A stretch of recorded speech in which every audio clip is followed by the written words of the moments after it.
I gave her my late night good. Flipped me upside down around the bedpost if she could. Body shaking from inexperienced orgasms, climaxing to a mountain peaks, unfathomed by oceans deep diving inside the crevice secrets only her tongue could keep, but we never held a conversation. We never talked about the fact that I was afraid to walk into a dark room in the middle of the night alone because I'd experienced the world through blind eyes when I was 7.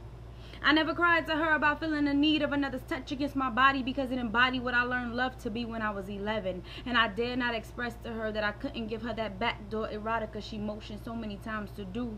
Because he forced his way inside me through the back entrance too, and it was still hurting. Proverbial blood bleeding through an exit that he entered without my permission. Clenching pillows, asking him to stop, but he didn't. And when it was over, my existence felt violated.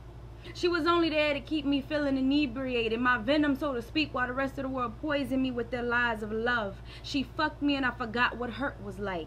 I didn't want to talk. I just wanted her to beat my back against the post and tell me how wet my pussy got when it convulsed, so that I didn't hear the cries from the time he forced himself into my thighs. I took it because I was afraid of the fight.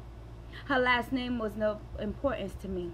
As long as I could scream harder, it didn't matter who I addressed it to. She was not there to get to know me, but helped me to forget who I was when I was lonely, and the world seemed to be my ultimate enemy. When I passed her on the street, my eyes turned from the lies. I apologized with my heart, but she never heard it. It was not my intention to break her, but the therapy was worth it because I refused to get into a relationship with somebody that saw me as a victim.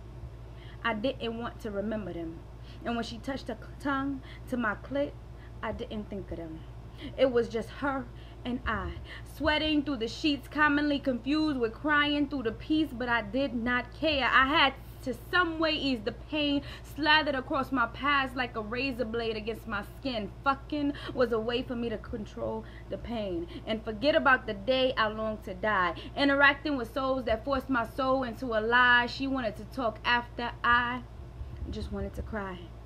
Released the hurt from the past times when making love was creating history. Stories I kept deep inside the memory of a child abandoned by the only person who was supposed to protect her. My pussy was my weapon, and I fought off the demons by pleasing my violator.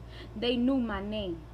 They knew the secrets I held inside my thoughts, and therefore knew how to get to my heart, allowing me to become vulnerable enough to spread legs with a single touch. And I refused to give her that power.